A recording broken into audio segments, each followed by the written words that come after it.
Hello everyone. Once again, good afternoon all of you. In the morning session, we completed with the acyanotic cardiac disorder, that is a ventricular septal defect. Then next, we starting with the another acyanotic congenital heart disorder, that is a heading is PDA. It means the patent ductus arteriosus. It is also in this its introduction phase we starting, that is a patent ductus arteriosus. It is also an acyanotic congenital heart disorder.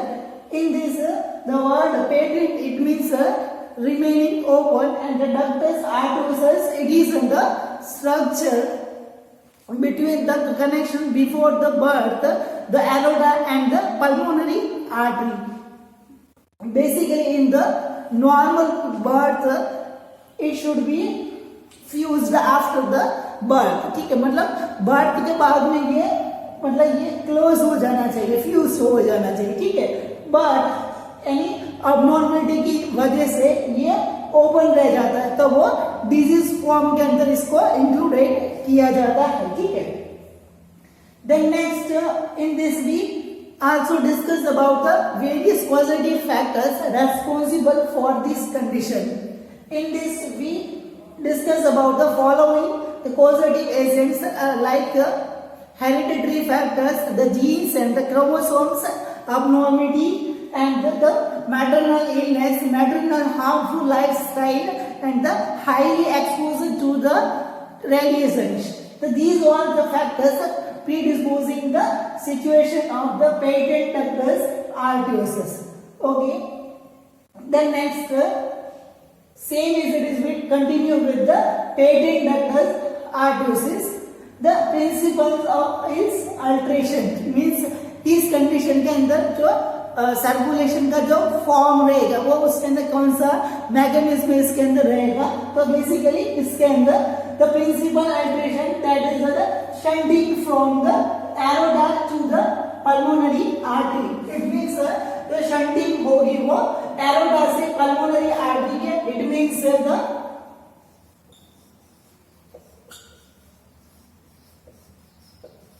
left portion to the right side.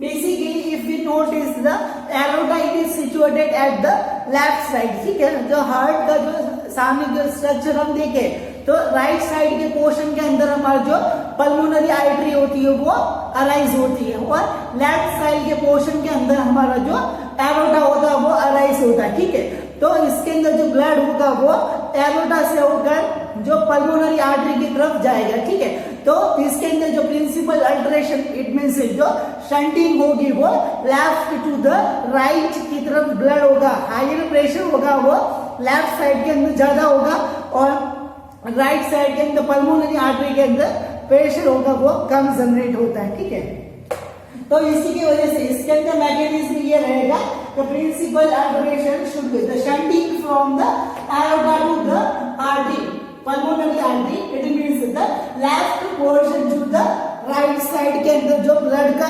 Circulation वो flow rate इसके अंदर होगा.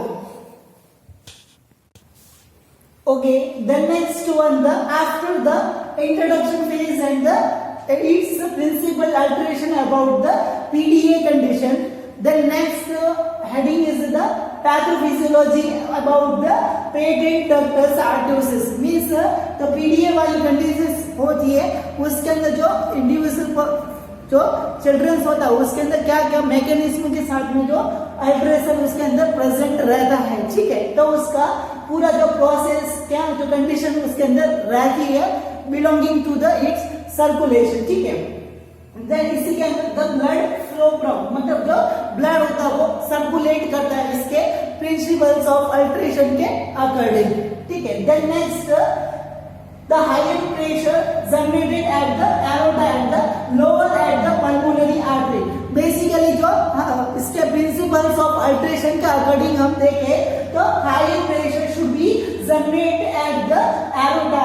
Means जो higher pressure होगा, जैसे कि normal mechanism को इससे कोरिलेटेड करके देंगे. ठीक है, तो नॉर्मल मैकेनिज्म के अंदर जो राइट एट्रियम के अंदर डीऑक्सीजनेटेड ब्लड पूरा बॉडी का उसके अंदर जो ड्रेन्ड होता है, फिर आगे उसकी तरफ वो राइट एट्रियम से राइट वेंट्रिकल के अंदर, फिर राइट वेंट्रिकल से वापस अगेन पल्मोनरी आर्टरी के अंदर, पल्मोनरी आर्टरी के अंदर लंग्स के अंदर उसका फिल्ट्रेशन होने के बाद में पूरा मेटाबॉलिज्म उसका हो जाता है, ठीक है। फिर अगेन वो वापस बॉडी को सर्कुलेट करने के लिए जो लेफ्ट एट्रियम के अंदर आता है, ठीक है। लेफ्ट एट्रियम के अंदर आने के बाद में अगेन वो लेफ्ट एट्रियम से फ्लो करता है लेफ्ट वेंट्रिकल के अंदर, ठीक है। तो बेसिकली लेफ्ट एट्रियम और लेफ्ट वेंट्रिकल के अंदर जो ब्लड होता है वो ऑक्सीजनेटेड होता है, वो यूटिलाइज हम कर सकता है, ठीक है। फिर वो लेफ्ट वेंट्रिकल से अगेन बॉडी के अंदर सर्कुलेट होने के लिए वो लार्ज आर्टरी जो एरोटा के अंदर फ्लो करता है, ठीक है। बट जो बर्थ के टाइम के अंदर जो एरोटा और पल्मोनरी आर्टरी के अंदर एक कनेक्शन होता है जिसको ही हम डक्टस आर्टरोसिस के नाम से जाना जाता है, ठीक है। बट बर्थ के बाद में ये जो कनेक्शन होता है वो फ्यूज हो जाता है, मतलब वो जुड़ जाता है, वो ओपन नहीं रहता, ठीक है। तो इसी के अंदर जो ऑक्सीजनेटेड जो ब्लड होता है वो डायरेक्टली पूरी बॉडी के अंदर जो सर्कुलेट हो जाता है, ठीक है। बट इस कंडीशन के अंदर हमको ये दिखाई दे रहा है कि जो हमारा जो डक्टस आर्टरोसिस नाम का जो एक स्ट्रक्चर है वो इसी अभी भी इसके अंदर ओपन अवेलेबल है, ठीक है। तो इसकी वजह से क्या होगा कि the higher pressure should be generated at the aorta and the lower at the pulmonary artery, ठीक है। पल्मोनरी आर्टरी के अंदर कम प्रेशर और एरोटा के अंदर जो ऑक्सीजनेटेड जो ब्लड होता है वो आगे जो पल्मोनरी आर्टरी के अंदर जाता है। और बेसिकली आप देखिए कि पल्मोनरी आर्टरी के अंदर कौन सा ब्लड होता है, बेसिकली जो डीऑक्सीजनेटेड ब्लड जो फिल्ट्रेशन करने के लिए लंग्स के अंदर जाता है, ठीक है। तो उसी के साथ में जो ऑलरेडी जो फिल्ट्रेटेड जो ब्लड होता है, ऑक्सीजनेटेड जो ब्लड जो एरोटा के अंदर होता है वो अगेन उसके अंदर पल्मोनरी आर्टरी के अंदर जाता है। तो पल्मोनरी आर्टरी के अंदर दो टाइप का ब्लड हो गया, एक तो ऑलरेडी जो फिल्टरेट किया गया जो ब्लड वो, और एक जो फिल्टरेट करने के लिए आया, ठीक है, मतलब जो डीऑक्सीजनेटेड ब्लड वो दो, ठीक है। तो दो अमाउंट होने की वजह से उसके अंदर ओवरलोड हो गया, ठीक है। तो इसी की वजह से क्या होगा, लीड्स द पल्मोनरी ओवरलोड, ठीक है। मतलब पल्मोनरी के अंदर डीऑक्सीजनेटेड और ऑक्सीजनेटेड दोनों अमाउंट का ब्लड आने की वजह से उसके अंदर ओवरलोड हो गया। इसकी वजह से mixing of the both oxygenated और डीऑक्सीजनेटेड ब्लड, ठीक है। Finally it's lead the pressure on the pulmonary tree और लेफ्ट एट्रियम, मतलब बेसिकली फाइनली इसके अंदर क्या होता है, ओवरलोड होने की वजह से या तो फिर लंग्स के अंदर एडिमा हो सकता है या फिर जो pulmonary tree it means pulmonary tree का मतलब कि जो लंग्स का स्ट्रक्चर होता है, ठीक है, उससे जो ब्रोंकस वगैरह होता है, प्राइमरी सेकेंडरी ब्रोंकस, ठीक है, ब्रोंक्यूल्स वगैरह होते हैं, उसके एल्वेलाई की जो ब्लड वेसल्स वगैरह होती है तो उनके ऊपर प्रेशर जनरेट होने की वजह से इंजरी भी हो सकती है और उसी की जगह के ऊपर इन्फेक्शन होने का चांस हो सकता है। ज्यादा प्रेशर लगने की वजह से जो उसके अंदर ब्रेकेज आ सकता है, ठीक है, और अदर कोई प्रेशर लगने की वजह से सेलुलर इंजरी हो सकती है eight the pulmonary tree it means कि वो ब्रोंकस वगैरह होता है, प्राइमरी सेकेंडरी और जो एल्वेलाई वगैरह होती है उसकी सेलुलर उसके अंदर इंजरी हो सकती है, ठीक है। And also lead the left atrium dilation, ठीक है, और उसके अंदर जो ओवरलोड प्रेशर जनरेट होगा लेफ्ट एट्रियम के अंदर, क्योंकि लेफ्ट एट्रियम के अंदर ऐसा क्यों होगा, क्योंकि पल्मोनरी के अंदर जो ब्लड फिल्टर होने के बाद में वो सारा का सारा जो लोडेड जो ब्लड होता है वो जाएगा वेनस रिटर्न के बाद में, फिल्टर होने के बाद में अगेन लेफ्ट एट्रियम के ऊपर भी ज्यादा प्रेशर जनरेट हो सकता है, ठीक है। तो इसकी वजह से बोथ पल्मोनरी ट्री और लेफ्ट एट्रियम के ऊपर ज्यादा से ज्यादा प्रेशर जनरेट होगा और इसके वजह से various abnormality can be arises. Okay, this is all about the total mechanism of process seen in the children's with the patent ductus arteriosus, ठीक है। तो बेसिकली पीडीए वाली कंडीशन चिल्ड्रंस के अंदर यदि अवेलेबल रहेगी, ठीक है, तो ये प्रॉब्लम उसके अंदर अराइज हो सकती है, ठीक है। Okay, then next after the process of the mechanism, then next one the clinical manifestation can be notified in the PDA condition. In this in the children with the PDA condition we can notice the following symptoms in this person, ठीक है। In this the tachypnea conditions, it means the breathing pattern more than normal range, ठीक है, means जो normal range से जो breathing pattern होता है वो उसका इंक्रीज हो जाएगा, ठीक है। Then next tachycardia, it means the increase the level of the pulse rate as to the normal range. Then the bounding pulse, ठीक है, bounding type of pulse it may also known as the Colligon's pulse, ठीक है। The Colligon's pulse and the bounding pulse, ठीक है, these four the abnormality type of the pulse, ठीक है। मतलब इस पल्स के अंदर क्या होता है कि बेसिकली इस साइड की रेंज के अंदर तो बाउंडिंग पल्स के अंदर जब भी सेम एज इट इज की एक बार के अंदर इतना लोड के साथ में ब्लड होता है वो उसके अंदर से फ्लो आउट करता है, ठीक है। तो बेसिकली जो एरोटा के अंदर एक बार के अंदर उसके जो लेफ्ट वेंट्रिकल के अंदर पोर्शन होता है उस लेफ्ट वेंट्रिकल से जो ब्लड आगे की तरफ एरोटा की तरफ फ्लो करता है, ठीक है। तो उसी के अंदर एक बार के अंदर जो डक्टस आर्टरियोसिस का जो ओपनिंग रह जाती है तो उसी के अंदर से जो बाउंडिंग पल्स का उसके अंदर फील होता है, ठीक है। तो इसी के अंदर जो बाउंडिंग पल्स और कॉलिगन्स पल्स होती है वो फील होती है, ठीक है। इसके अंदर क्या होगा कि बैक फ्लो होने की वजह से एक ही बार के अंदर बहुत सारा जो लोड उसके अंदर पड़ेगा, ठीक है, means. Then next one the dyspnoea condition. The dyspnoea it means उसके डिफिकल्टी इन द ब्रीथिंग, मतलब उसको सांस लेने के अंदर जो डिफिकल्टी उसके अंदर या फिर पेनफुल उसका रेस्पिरेशन प्रोसेस हो सकता है, ठीक है। Then next increase the systolic BP and lower the diastolic BP, means जब उसके अंदर जो ब्लड वेट जो आर्टरीज वगैरह या ब्लड वेसल्स होती है तो ब्लड यदि वापस उसके अंदर फ्लो करता है, ठीक है, तो उसके अंदर ब्लड फ्लो करता है तो उसके बाद में जो प्रेशर होता है उसको सिस्टोलिक प्रेशर माना जाता है, ठीक है। तो वो सिस्टोलिक प्रेशर होगा वो तो ब्लड फ्लो वापस उसके अंदर जो जनरेट किया जाता है तब जाके उसका इंक्रीज वो सिस्टोलिक बीपी हो जाएगा, ठीक है। बट उसका अगेन उसका जो डायस्टोलिक प्रेशर मतलब जो ब्लड एक बार फोर्सफुली इजैकुलेट करने के बाद अगेन वापस उसका बैक फ्लो होता है तो बैक फ्लो होगा जो ब्लड का जो प्रेशर होता है जो ब्लड वेसल्स के ऊपर रहता है वो इसके अंदर डिक्रीज हो जाएगा, ठीक है। मीन्स उसका जो सिस्टोलिक बीपी होता है मतलब एक बार फोर्सफुली वो हार्ट से प्रेशर के साथ में ब्लड उसके ब्लड वेसल्स के ऊपर आएगा तो वो सिस्टोलिक बीपी होता है तो वो उसका इसके अंदर इंक्रीज हो जाएगा, ठीक है।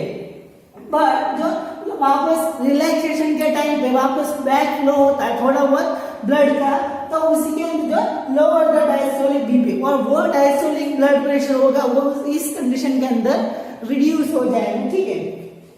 Then next pericardial pain, it means the pericardial pain जो हार्ट की जो आउटर लेयर होती है तो उसके अंदर सेलुलर जो इनसफिशिएंसी होने की वजह से, ठीक है, क्योंकि इसी के अंदर क्या होगा कि हार्ट का जो स्ट्रक्चर हम देखें तो हार्ट को जो ब्लड सप्लाई देने वाली जो कोरोनरी आर्टरीज होती है, ठीक है, तो कोरोनरी आर्टरीज होती है बेसिकली जहां पे पल्मोनरी आर्टरी निकलती है तो पल्मोनरी आर्टरी और एरोटा के बीच में ये स्ट्रक्चर होने की वजह से सारा का सारा ब्लड होता है वो वापस अगेन पल्मोनरी आर्टरी के अंदर चला जाएगा, ठीक है। और कोरोनरी आर्टरी को अच्छी तरह से ब्लड का जो अवेलेबिलिटी नहीं होने की वजह से जो हार्ट को सेल्फ जो हार्ट को भी पंपिंग करने के लिए ब्लड सप्लाई का रिक्वायरमेंट रहता है, ठीक है। तो उसको जो रिक्वायरमेंट होती है वो एरोटा के स्टार्टिंग वाले पॉइंट के इसी पॉइंट के अंदर एक जो आर्टरी निकलती है कोरोनरी आर्टरी, ठीक है। तो इस कोरोनरी आर्टरी के अंदर ब्लड जो अवेलेबिलिटी पूरी अच्छी तरह से नहीं हो पाती, ठीक है। इसका रीजन ये है कि ये जो डक्टस आर्टरियोसेस अभी तक इसके अंदर ओपन है, ठीक है। तो इसी के वजह से क्या होगा कि एक बार के जो ब्लड होगा वो इस वेंट्रिकल से इसकी ओर जाएगा, ठीक है। तो इसकी वजह से ओपनिंग होने की वजह से थोड़ा बहुत ब्लड वो एरोटा के अंदर रहेगा, बट इससे जो ज्यादा जो ब्लड होता है वो अगेन जो पल्मोनरी आर्टरी के अंदर फ्लो हो जाएगा, और इसी की वजह से कोरोनरी आर्टरी को सफिशिएंट अमाउंट के अंदर ब्लड का अवेलेबिलिटी नहीं होगा। तो इसकी वजह से धीरे धीरे पेरिकार्डियम लेयर के अंदर इन्फेक्शन हो सकता है, ठीक है। और इसी की वजह से पेरिकार्डियल पेन होगा वो फील हो सकता है, ठीक है। Then next recurrent repeated chest infection means जो एक बार सही होने के बाद में अगेन एंड अगेन जो रिपीटेडली चेस्ट इन्फेक्शन उसके अंदर चिल्ड्रंस के अंदर नोटिस किया जा सकता है, ठीक है। Then next hoarseness of the voice, ठीक है, मतलब वॉइस के अंदर हॉर्सनेस जैसा साउंड आएगा, ठीक है। बेसिकली जो चेस्ट या फिर जो थ्रोट का इन्फेक्शन हो जाता है, ठीक है, तो बेसिकली जो वॉइस निकलने से पहले वो जो इस साइड का जो तो इस साइड का जो साउंड होता है, ठीक है, एज लाइक हॉर्स का जो साउंड होता है, तो वैसे का वैसे उसके अंदर रिपीटेडली चेस्ट या फिर जो थ्रोट का इन्फेक्शन होने की वजह से हॉर्सनेस ऑफ वॉइस होती है वो भी उसके अंदर नोटिस की जा सकती है, ठीक है। देन नेक्स्ट फीडिंग डिफिकल्टी, ठीक है, मीन्स दिस कार्डियक डिसऑर्डर्स वाले जो पर्सन जो चिल्ड्रंस होते हैं तो बेसिकली उनको बहुत ही डिफिकल्टी होती है फॉर द ईटिंग, मतलब ईटिंग जो एक्टिविटी करने के लिए बहुत उनको एफर्ट लगाना पड़ता है, तो इनसे रिलेटेड डिफिकल्टी उनके अंदर फील हो सकती है, ठीक है। Then next the slow weight gain process means cell को अच्छी तरह से जो सर्कुलेशन अवेलेबल नहीं होने की वजह से स्लो वेट गेन, मतलब जो स्लोली उसका जो वेट गेन उसका जो पर्टिकुलर एज पीरियड के अकॉर्डिंग जो वेल मैनर के अंदर उसका नॉर्मल वेट गेन होगा वो नहीं होगा, ठीक है। इट्स में leads the growth and developmental retardation, indirectly उसका ग्रोथ एंड डेवलपमेंटल पर्टिकुलर जो एज माइलस्टोन होता है, ठीक है, इससे पहले जो ऑलरेडी हमने डिस्कशन किया, तो वो प्रॉपर तरीके से जो चिल्ड्रंस के अंदर वो मोटर एक्टिविटी, ठीक है, फिजिकल डेवलपमेंट और साइकोलॉजिकल डेवलपमेंट पूरा अल्टर्ड हो जाएगा, ठीक है, वो नॉर्मल जाने के बजाय डाइवर्ट उसके अंदर हो सकता है, ठीक है। ओके, तो these all about the clinical manifestation notice in the PDA the patent ductus आर्टरियोसिस, ठीक है। If there is any doubt, it may be related to the bounding or the Querrigon's pulse, ठीक है, means basically in the detail discuss about the bounding and the Querrigon pulse, ठीक है। bounding and the Querrigon pulse it means कि पानी का pipeline है, ठीक है, उस पानी के पाइपलाइन के अंदर जैसे एक बार के अंदर हथौड़ा मारते हैं, ठीक है, तो हथौड़ा यदि ऐसे प्रेशर करेंगे तो एक बार के अंदर ज्यादा ब्लड जाएगा, ठीक है, फिर वापस अगेन नॉर्मल हो जाएगा। तो जैसे कि एक पानी का पाइपलाइन है उसके ऊपर एक बार में हथौड़ा मारेंगे तो जहां से एक बार में प्रेशर जनरेट होगा, ठीक है, फिर वापस इस वे के अंदर वापस तो पल्स होगी उसके अंदर ब्लड होगा वो एक बार के अंदर ज्यादा आएगा, फिर वापस रिलैक्स हो जाएगा, फिर वापस अगेन ज्यादा आएगा। तो जैसे कि पाइपलाइन के अंदर ज्यादा एकदम प्रेशर करते हैं तो उसके अंदर ज्यादा। Okay, then next after the clinical manifestation related to the children with the PDA condition. Then next, the diagnostic measures for the patent ductus arteriosus condition. It means after the clinical manifestation by which we can confirmedly the PDA conditions means किस वे के अंदर इस condition को हम confirm कर सकते हैं, ठीक है, on the basis of the diagnostic measures, ठीक है। बेसिकली जो क्लिनिकल मैनिफेस्टेशन होता है उनके द्वारा हम उसके अंदर सिम्टम्स होते हैं वो नोटिस कर सकते हैं, ठीक है, बट सेम एज जो कार्डियक डिसऑर्डर्स के अंदर बहुत सारे जो सिम्टम्स होते हैं वो को रिलेटेड होते हैं, ठीक है, तो उसके अंदर एग्जैक्ट हम उसको डायग्नोस नहीं कर सकते पर्टिकुलर को कि कौन सी प्रॉब्लम उसके अंदर हो सकती है, ठीक है। देन नेक्स्ट इसी के अंदर जो डायग्नोस्टिक मेजर्स हम कर सकते हैं same as it is history collection, ठीक है, उसके फैमिली मेंबर्स उनके साथ जो हिस्ट्री कलेक्शन है उसकी जो एंटीनेटल जो रिपोर्टिंग्स वगैरह होती है, ठीक है, बिफोर द बर्थ, उस बेबी का बर्थ होने से पहले, इट मीन्स उसका जो एंटीनेटल विजिट्स वगैरह उसके साथ में जो टेस्टिंग वगैरह की जाती है, ठीक है, प्रेगनेंसी के टाइम में जो उधर कोई इन्फेक्शन या फिर कोई ट्रॉमा इंजरी या फिर उसकी जो लाइफस्टाइल वगैरह कैसी थी, अगर कोई मेडिकेशन कोर्स वगैरह उसका चल रहा होता तो टोटल व्हाट एवर था उसकी जो हिस्ट्री होती है वो उसको आइडेंटिफाई किया जाएगा, ठीक है। देन नेक्स्ट, कोई यदि कोई फाइल रिपोर्टिंग उनके साथ में रिकॉर्ड्स नहीं है, ठीक है, तो बेसिकली इनडायरेक्टली उसके जो फैमिली मेंबर्स होते हैं उन फैमिली मेंबर्स के साथ में डिस्कशन किया जाएगा, उनसे इंफॉर्मेशन उसको कलेक्ट किया जाएगा, ठीक है। इसके द्वारा हम उसको डायग्नोज कर सकते हैं उसका जो मतलब जो कौन कौन से फैक्टर्स की वजह से ये कंडीशन में भी अराइज हो सकती है, ठीक है।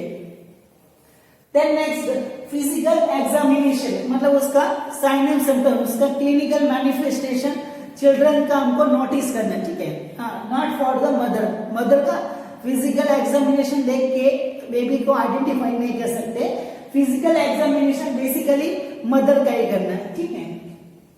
देन नेक्स्ट, चेस्ट एक्सरे, मतलब जो हार्ट का जो स्पेस को आइडेंटिफाई करने के लिए चेस्ट एक्सरे किया जाएगा, ठीक है, तो उसके अंदर शो करेगा कि कार्डियोमेगाली मतलब हार्ट का एनलार्जमेंट, ठीक है, मेगाली इट मींस उनकी एनलार्जमेंट, ठीक है, उसके अंदर स्वेलिंग होती है, तो cardio it means heart and megaly it means enlargement या फिर उसके अंदर स्वेलिंग हो रही है, ठीक है। तो cardiomegaly it means chest X-ray के अंदर हमको क्या दिखाई देगा, कार्डियोमेगाली, ठीक है।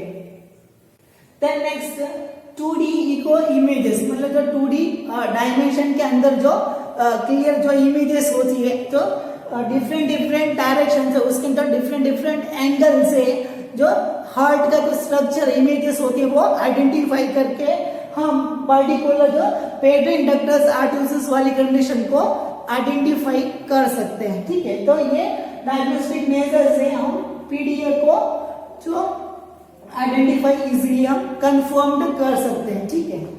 Then next, the cardiac catheterisation, ठीक है, कार्डियक कैथेटराइजेशन मींस ये सर्जिकल प्रोसेस जिसके अंदर जो सेंट्रली जो ब्लड प्रेशर होता है, ठीक है, मतलब जो कंफर्म्ड जो सेंट्रल लेवल के अंदर जो ब्लड प्रेशर होता है, जो डायरेक्टली जिसके अंदर एरोटा के अंदर जो कैथेटर्स होती है वो इंसर्ट कर दी जाती है और उसी के अंदर जो ब्लड प्रेशर होता है वो जो मेजर किया जाता है, ठीक है, क्योंकि हमने देखा कि पेटेंट डक्टस आर्टरियोसिस के अंदर जो सिस्टोलिक और डायस्टोलिक जो बीपी होती है उसके अंदर वेरिएशंस रहती है, तो डायरेक्टली हम कार्डियक कैथेटराइजेशन करने के बाद में उसको बीपी को मेजरमेंट हम कर सकते हैं, ठीक है। ओके, तो these are the diagnostic measures for the patent ductus arteriosus condition. Then next, after the confirmation of the PDA conditions, then next one, after the identification, we planning to manage the patent ductus arteriosus conditions.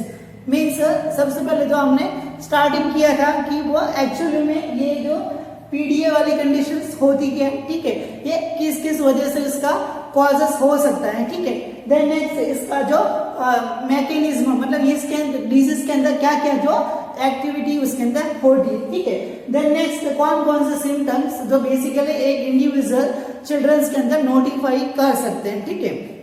Then next, clinical manifestations में भी clarify इतना clearly नहीं हो सके, ठीक है, तो इसी की वजह से हमने डायग्नोस्टिक मेजर्समेंट इसके अंदर एप्लीकेबल करते हैं, ठीक है। फिर नेक्स्ट, इसका आइडेंटिफिकेशन का कंफर्मेशन हो गया कि पीडीए वाली कंडीशन ही है, ठीक है, ये कंफर्म हो गया, ठीक है। देन नेक्स्ट क्या, इसका मैनेजमेंट हम प्लानिंग कर सकते हैं, ठीक है। तो इसी के अंदर बेसिकली दो मेडिकल मैनेजमेंट और surgical management both the management technique are available, ठीक है। इसे medical management if it is effective, if it will applicable at early as possible, ठीक है, मीन्स जितना जल्दी अर्ली स्टेजेस के अंदर उसको मेडिकल मैनेजमेंट यदि अवेलेबल करवाया जाएगा, मीन्स ये मेडिकल मैनेजमेंट तब दिया जाएगा जब इजीली उसको अर्ली स्टेजेस के अंदर इसको आइडेंटिफाई किया जाए, ठीक है। यदि लेट स्टेज के अंदर आफ्टर द 1 ईयर के टाइम पीरियड के अंदर ये सब इतना इफेक्टिवली उसके ऊपर रेस्पॉन्स नहीं दिखाएगी, ठीक है। तो medical management through it the PDA can be treated if identified early as possible, means early as possible, जितना जल्दी हो सके अर्ली स्टेजेस के अंदर उसको आइडेंटिफाई कर दिया जाए, ठीक है। तो ये मेडिसिन है, ठीक है। Example indomethacin, aspirin and mefenamic acid, ठीक है। तो these drugs are for helpful to treat the PDA conditions, ठीक है। ये क्या मैकेनिज्म एक्शन करती है, तो डिक्रीज द प्रोस्टाग्लैंडिन्स, ठीक है। मतलब एक जो सब्सटेंस जिसकी वजह से जो डक्टस आर्टियोसस है, ठीक है, ये जो डक्टस आर्टियोसस वो इस प्रोस्टाग्लैंडिन की वजह से ओपन रहता था, ठीक है। तो इसके अंदर हम क्या देंगे, जो ऐसे ड्रग्स देंगे जो प्रोस्टाग्लैंडिन के लेवल को कम, मतलब इसके एंटी में एक्ट करने वाले जो मेडिसिन हम दे सकते हैं। तो इंडोमेथासिन, एस्पिरिन, मेफेनामिक एसिड देंगे तो एनी हाउ कंडीशन के अंदर प्रोस्टाग्लैंडिन होता है वो डिक्रीज हो जाएगा और इसकी वजह से डक्टस आर्टियोसस वो जो इसको ओपन रखने की कैपेसिटी वो उसके अंदर जो थोड़ा बहुत रिड्यूस हो जाएगी और इसकी वजह से वो क्लोज हो सकता है, ठीक है। ये अर्ली स्टेज के अंदर यदि हो सकेगा तो यदि पॉसिबल है, पॉजिटिव इफेक्ट तभी आ सकता है, ठीक है। बट अर्ली आइडेंटिफिकेशन नहीं किया गया और लेट स्टेज के अंदर चिल्ड्रन चला गया तो इसके अंदर फिर लास्ट सर्जिकल जो ओपन हार्ट सर्जरी या फिर थोरेकोटॉमी मींस थोरेसिक वाला पोर्शन के अंदर कट लगा के या ओपन हार्ट सर्जरी के बाद में उसका सर्जिकल मैनेजमेंट किया जाएगा through the ligation of the ductus arteriosus connection, ठीक है। मींस जो डक्टस आर्टियोसस है उसको जो पल्मोनरी आर्टरी और एवेटा के बीच में जो कनेक्शन था, ठीक है, और उसको हम सर्जिकली इसको कट करके इसको दोनों को कनेक्शन को हम अलग कर सकते हैं, ठीक है। तो ये कनेक्शन अलग, ये पल्मोनरी आर्टरी वो अलग होगी, ठीक है। तो कट करने का जो प्रोसेस उसी को हम बेसिकली लाइगेशन बोलते हैं, ठीक है। Ligation it means to cut down, ठीक है। कट करना ही हम लाइगेशन के नाम से जाना जाता है, ठीक है। Okay, so these all about the management measurement for to treat the PDA condition. It's the medical management, the drugs which decrease the anti functions, they decrease the level of the prostaglandin. The examples are indomethacin, aspirin, mefenamic acid. Then the surgical management we use the ligation of the ductus arteriosus connection, ठीक है। Through it we can treat the ductus arteriosus. Then next, if this PDA condition not treated early as possible, ठीक है। Late stage के अंदर भी problem time duration के बाद में पीडीए कंडीशन का आइडेंटिफिकेशन होता है, ठीक है, और अभी तक यदि ट्रीट अच्छे तरह से नहीं किया जा रहा है, ठीक है, तो फिर अगेन इसका कॉम्प्लिकेशंस वगैरह हो सकता है, ठीक है। उसी के अंदर कार्डियक फेलियर मतलब कंजेस्टिव हार्ट फेलियर हो सकता है और हाइपरटेंशन वाली कंडीशन उसके अंदर सीवियर स्टेजेस के अंदर प्रेजेंट हो सकती है, ठीक है। ये इसके कॉम्प्लिकेशन के अंदर इंक्लूडेड किया जाता है, ठीक है। ओके, तो these are the acyanotic congenital heart disorders, ठीक है। कंजेनाइटल हार्ट डिसऑर्डर्स के अंदर जो असाइनोटिक कंडीशंस वगैरह होती है, इसी के अंदर किसी के अंदर जो ऑक्सीजन की कमी वाला जो ब्लड जो डीऑक्सीजनेटेड ब्लड होता है वो नहीं जा पा रहा, ठीक है। इनडायरेक्टली किसी ना किसी वे के अंदर जो बॉडी के अंदर जो ऑक्सीजनेटेड ब्लड होता है वो ही सर्कुलेट हो रहा है, ठीक है। तो अभी तक जो हमने पढ़ा ASD condition, VSD condition and the pulmonary जो डक्टस आर्टियोसिस, जो पेटेंट डक्टस आर्टियोसिस वो इसके अंदर असाइनोटिक के अंदर इंक्लूडेड किया जाता है, ठीक है। देन नेक्स्ट पोर्शन के अंदर हम डिस्कशन करेंगे the cyanotic congenital heart disorders, ठीक है। Okay, then next after the cyanotic acyanotic congenital heart disorders. The next in the classification of the congenital heart disorders, the next group that is cyanotic congenital heart disorders. ठीक है, it means इससे पहले जो हमने discussion किया था तो ऐसे जो congenital heart disorders थे जिसके अंदर इनडायरेक्टली किसी भी मैनर के अंदर जो डीऑक्सीजनेटेड ब्लड और ऑक्सीजनेटेड ब्लड दोनों मिक्स होने के साथ में पूरी बॉडी के अंदर सर्कुलेटेड हो जाते थे, बट उसी के अंदर जो प्रॉब्लम थी वो तो अवेलेबल ही थी उसके अंदर, बट इनडायरेक्टली जो साइनोसिस वाली कंडीशंस होती है वो उसके अंदर अवेलेबल नहीं रहती थी. ठीक है, बट नेक्स्ट ग्रुप के अंदर जो बेसिकली जो हार्ट का डिसऑर्डर्स होता है, मतलब हार्ट के स्ट्रक्चरल और फंक्शनल जो पार्ट है उसके अंदर जो डिफेक्ट तो अवेलेबल रहता ही है. ठीक है, बट उसी के साथ साथ में जो साइनोटिक वाली कंडीशंस, इट मींस इनडायरेक्टली उसके अंदर जो डीऑक्सीजनेटेड ब्लड होता है वो सर्कुलेट करता रहता है, ऑक्सीजन का जो अवेलेबिलिटी उसके अंदर नहीं हो पाता, इनडायरेक्टली जो ऑक्सीजनेटेड जो ब्लड होता है वो पूरी बॉडी के अंदर सर्कुलेट नहीं हो पाता. ठीक है, तो ऐसी स्ट्रक्चरल डिफॉर्मिटीज जिसके क्या हो सकती है जिसकी वजह से साइनोसिस हो सकता है. ठीक है, तो इसी के अंदर हम डिस्कशन करेंगे the cyanotic congenital heart disorders. ठीक है, then in this the first condition that is TOF. ठीक है, तो TOF it the full form is the tetralogy of Fallot. ठीक है, means TOF it is the cyanotic congenital heart disorder, full form the tetralogy of Fallot. ठीक है, in this same terms we discussion in the cyanotic condition as like introduction, its types is available, then its etiological factor, then its pathophysiology, the mechanism of उसका जो events इसके अंदर है available, then next clinical manifestation, diagnostic evaluation and the management and the list out of the complications. The first condition that is the tetralogy of Fallot, its introduction phase. It is and a cyanotic type of heart disorder.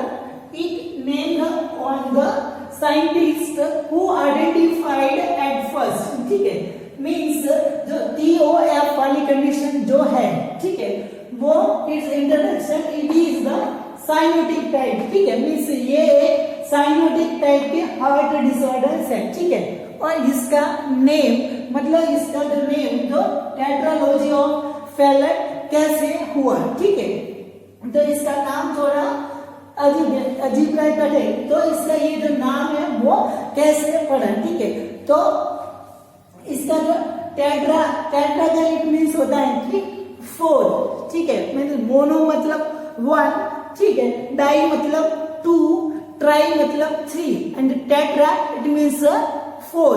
ठीक है, तो tetra का मतलब इस condition के अंदर जो 4 problem होती है वो एक साथ में चिल्ड्रंस के अंदर अवेलेबल रहती है. ठीक है, मीन्स मोनो का मतलब 1, डाई का मतलब 2, ट्राई का मतलब 3 and tetra stand for the 4. ठीक है, तो इस कंडीशन के अंदर ऐसा होगा कि 4 प्रॉब्लम होती है वो एक ही साथ के अंदर अवेलेबल रहती है, और ये जो प्रॉब्लम है वो सबसे पहले जो आइडेंटिफाई की गई थी. ठीक है, मीन्स इसको डिस्क्राइब करने वाला जो पर्सन था, ठीक है, उसी के नेम के बेस के ऊपर इसका नाम बढ़ा टेट्रालॉजी ऑफ फैलट. ठीक है, तो इस कंडीशन के अंदर 4 प्रॉब्लम अवेलेबल रहती है, और ये सबसे पहले जिस साइंटिस्ट के द्वारा आइडेंटिफाई किया गया उसका नाम क्या था, द लुइस आर्थर फैलट. ठीक है, Louis Arthur Fallot it's describe this condition accurately. Means ये चारों प्रॉब्लम थी उनको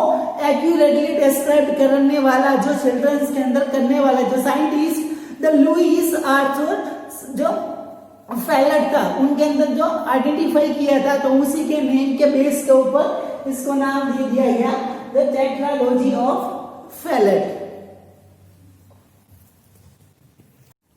Okay, then next one the cyanotic congenital heart disorders. The TOF means the tetralogy of Fallot. It includes the 4 conditions in it, means ये 4 जो disease प्रोशन होता है उसका combination form होता है, ठीक है। और फेलेट नाम का जो साइंटिस्ट है इसने सबसे पहले इसको डिस्क्राइब किया था एक्यूरेटली इसके अंदर, ठीक है। बट इसके अंदर कौन कौन सी जो 4 प्रॉब्लम्स है इसके अंदर इन्वॉल्व की जाती है, ठीक है। तो इसी के अंदर आता है द VSD, ठीक है। VSD it means the ventricular septal defect, means इसी के अंदर पहली प्रॉब्लम क्या रहेगी, तो ये वेंट्रिकुलर सेप्टल डिफेक्ट मीन्स जो वेंट्रिकल के अंदर ये जो ओपनिंग होती है वो अवेलेबल रहती है, ठीक है। देन नेक्स्ट पल्मोनरी स्टेनोसिस, ठीक है। The word pulmonary it means the pulmonary artery, ठीक है। जो पल्मोनरी आर्टरी वो पल्मोनरी को इंडिकेट करती है। एंड स्टेनोसिस, ठीक है। स्टेनोसिस का मतलब कि नॉर्मली किसी ट्यूब का स्ट्रक्चर इस वे के अंदर नॉर्मली है, ठीक है। स्टेनोसिस का मतलब इसके अंदर जो इसका जो पाथवे होता है, मतलब इसका जो रास्ता होता है वो सिकुड़ जाना, मतलब रास्ता उसका पाथवे ऐसा होता है, तो इसकी वजह से स्टेनोसिस का मतलब होता है कि वो सिकुड़ इसके अंदर आ जाती है, या फिर कोई ऑब्स्ट्रक्शन उसके अंदर आ जाता है तो वो मुड़ जाती है, तो इस वे के अंदर या इस कंडीशन से इस कंडीशन के अंदर आ जाते हैं, ठीक है। तो इसका स्टेनोसिस का मतलब ये इतने जो नॉर्मल है, ठीक है, तो इसके अंदर ऑब्स्ट्रक्शन आने की वजह से ये ऐसे सिकुड़ जाएगी, ठीक है, ये इतनी पतली हो जाएगी।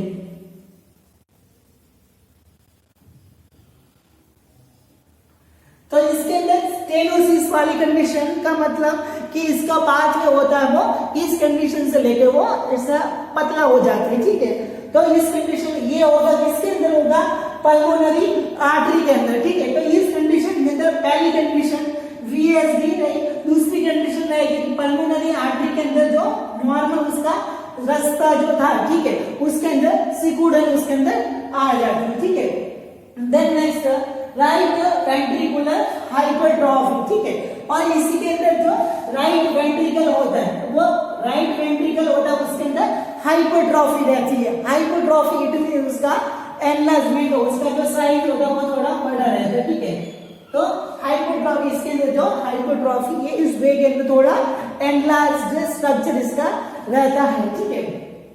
Then next overriding of the aorta, ठीक है। ओवर राइडिंग एरोटा का मतलब कि बेसिकली नॉर्मल स्ट्रक्चर के अंदर एरोटा होता है वो जो लेफ्ट एट्रियम वाला पोर्शन होता है वहां से निकलता है, ठीक है। मीन्स इसी के अंदर आप देखिए कि एरोटा वाला पोर्शन नॉर्मल स्ट्रक्चर के अंदर जो लेफ्ट पोर्शन होता है हार्ट का उसके वहां से अराइज होता है, ठीक है। यहाँ से एरोटा है वो निकलता है, ठीक है। बट इस कंडीशन के अंदर क्या होगा, एरोटा होगा वो इस कंडीशन के अंदर नॉर्मल तरीके से नहीं निकल के जो राइट साइड वाला जो लेफ्ट वेंट्रिकल सॉरी जो राइट वेंट्रिकल वाला पोर्शन है उसकी तरफ से निकलेगा, मतलब थोड़ा डाइवर्जन हो जाएगा, ठीक है। मतलब जो राइट साइड के अंदर अरेंजेस होता है, ठीक है। मतलब जो थोड़ा बहुत उसकी जो कंडीशन होती है उसके अंदर जो वेरिएशंस आ जाती है, ठीक है। तो इस कंडीशन को ओवर राइडिंग ऑफ एरोटा के नाम से जाना जाता है, ठीक है।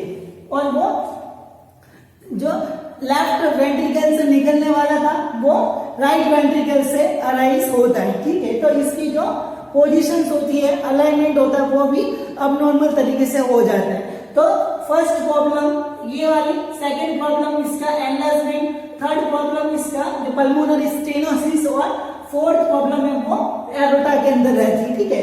तो ये 4 प्रॉब्लम को मिलने की वजह से टेट्रालॉजी ऑफ फेलोट को साइनोटिक कंजेनिटल हार्ट डिसऑर्डर के अंदर इंक्लूडेड किया जाता है, ठीक है। इसका प्रिंसिपल ऑफ अल्ट्रेशन क्या रहेगा वो नेक्स्ट क्लास के अंदर tomorrow we will discussed. Thank you.